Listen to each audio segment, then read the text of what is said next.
সেপ্টেম্বরে ভারতের আসা কনফার্ম।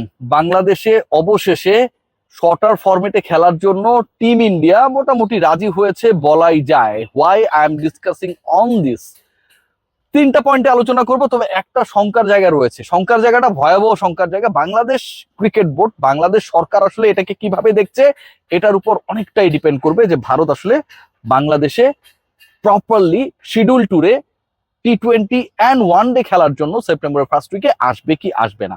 প্রথম যে পয়েন্টটা আমি আলোচনা করতে চাই সেটা হচ্ছে আফগানিস্তানের সাথে ইন্ডিয়ার ট্যুর রয়েছে, মানে সিরিজ রয়েছে। যেহেতু এটা আফগানিস্তানের হোম সিরিজ, সো ভারতের জন্য অ্যাওয়ে সিরিজ, সেটা আবার তাদের দেশে খুব অদ্ভুত একটা ব্যাপার। আবার সেটার যে শিডিউলটা রয়েছে সেটা বাতিলও হয়ে যেতে পারে যদি বাংলাদেশ অ্যান্ড ইন্ডিয়া তারা একটা ডিসিশনে পৌঁছাতে পারে যে সেপ্টেম্বরে যে প্রপোজড যে শিডিউলটা রয়েছে বাংলাদেশ এবং ভারতের, সেই খেলাটা তারা খেলতে চায়। এই মুহূর্তে আমি কয়েকটা পয়েন্ট বলবো। নাম্বার ওয়ান, তামিম ইকবালের অবস্থান কোথায়? তামিম ইকবালের ক্রিকেট বোর্ডের লোকজনের অবস্থানটা কোথায়?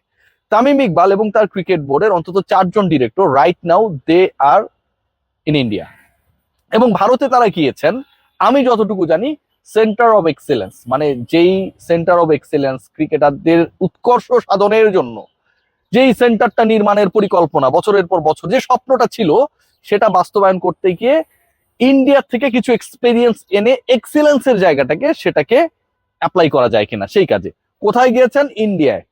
নাম্বার টু যেটা, সেটা হচ্ছে ভারত এখন পর্যন্ত তারা তাদের অবস্থান দেখুন। এর আগে ভারত যে গত বছরের অগাস্টে বাংলাদেশে এসে খেলবে না, সেই ব্যাপারটা কিন্তু ভারতীয় ক্রিকেট বোর্ড, ভারতীয় সরকার আগেই জানিয়ে দিয়েছিল যে তারা ওই সময় অপারক টু প্লে বাংলাদেশের এগেনস্টে ইন বাংলাদেশ, অনেক আগে জানিয়ে দিয়েছিল।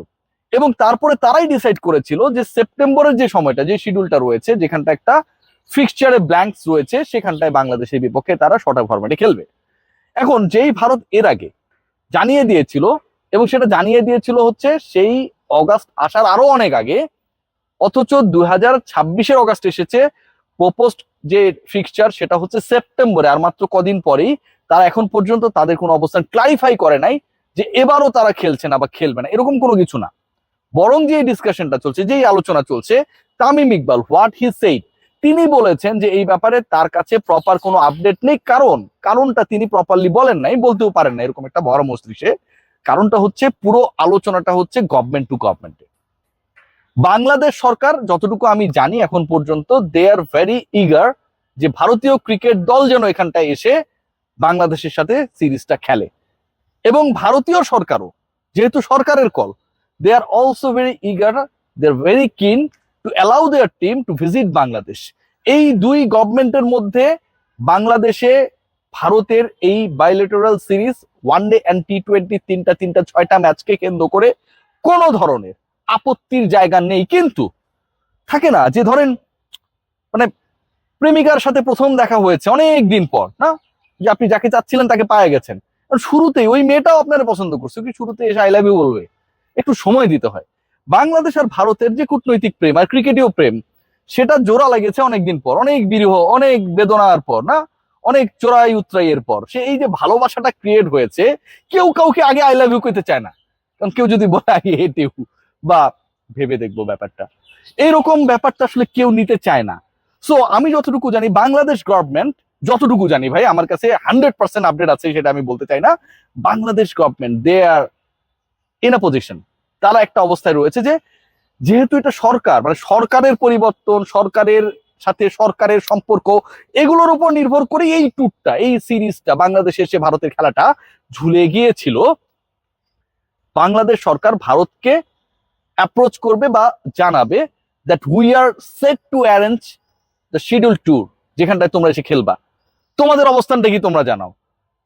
এন্ড আমি যতটুকু জানতে পেরেছি যে Indian cricket board and the government they are also waiting for that, যে বাংলাদেশ সরকার কবে তাদেরকে এই অফারটা করবে যে আসো আমার ঘরে ঘুরে যাও, ইলিশ খেয়ে যাও। এই আলোচনাটা এখন এমন একটা পর্যায়ে রয়েছে, এবং সেখানটায় বাংলাদেশ সরকার থেকে ডেফিনেটলি বাংলাদেশ সরকার থেকে ভারতীয় সরকারের সাথে একটা সরকারি পর্যায়ের এই আপকামিং সিরিজ কিনে যোগাযোগ হবে। Point two and that is very much important, সেটা হচ্ছে লোকসভায় ডিসিশন হয়েছে যে বাংলাদেশ এবং ভারতের যে সম্পর্ক, সেই সম্পর্কটা যেন এই মুহূর্তে ভারতের যে গভর্নমেন্ট রয়েছে মোদী সরকার, তারা যেন উন্নত করে। বাংলাদেশিদের ভিসা প্রসেস থেকে শুরু করে ভারত এবং বাংলাদেশের প্রিভিয়াস রিলেশনশিপটা যেখানটায় ছিল সেই একই জায়গাটায় যেন দুদেশ পৌঁছাতে পারে, সে কারণে ভারতের লোকসভা তারা একটা প্রতিবেদন দিয়েছে। হোয়াট ডাজ ইট মিন?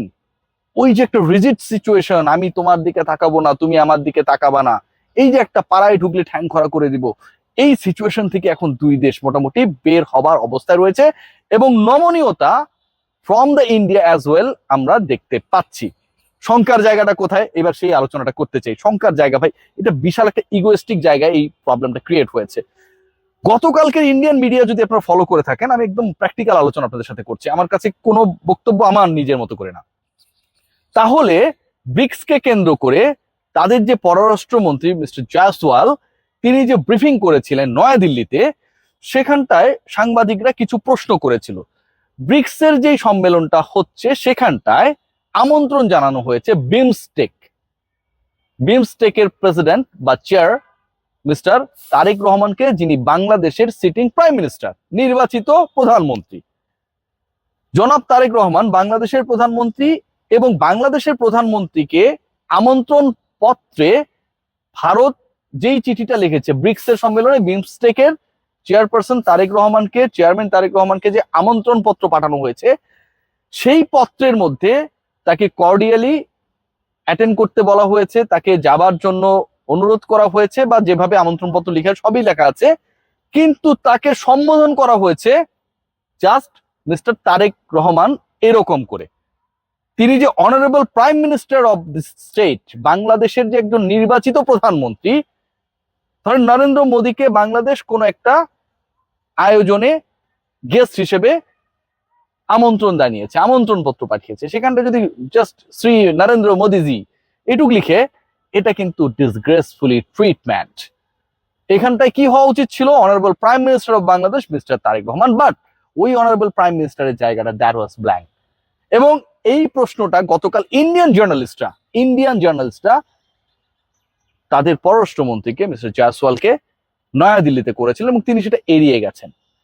এখন আপনি বাংলাদেশের প্রধানমন্ত্রীকে আমন্ত্রণ জানাচ্ছেন, তিনি তো বিমস্টেকের চেয়ার, কি কারণে? কারণ তিনি বাংলাদেশের প্রধানমন্ত্রী, যিনি প্রধানমন্ত্রী হবেন তিনি সেটার দায়িত্বে থাকবেন ডিফল্ট, অথচ আপনি তাকে তার প্রপার ডেজিগনেশনে সম্বোধন করছেন না। It's totally a disgrace for our prime minister, right? এই ইগোর জায়গাটায় বাংলাদেশ আসলে কিভাবে রিয়্যাক্ট করে, that is also a very important point, যেটার উপর ডিপেন্ড করবে হোম অফ ক্রিকেটে ভারত এবং বাংলাদেশের আপকামিং সিরিজটা হবে।